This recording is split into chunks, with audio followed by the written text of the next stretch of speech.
सोने के थरियावा में बेल के पतैया हम खियाई हो, ये हम खियाई हो। शिव के भंगिया, ये शिव के भंगिया धतुरवा हम खियाई हो। शिव के भंगिया धतुरवा हम खियाई हो।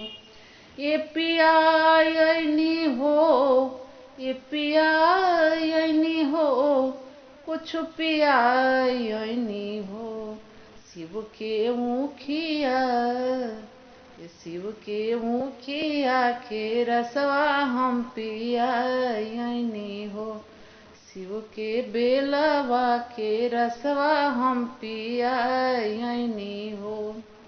ये पियाई हो।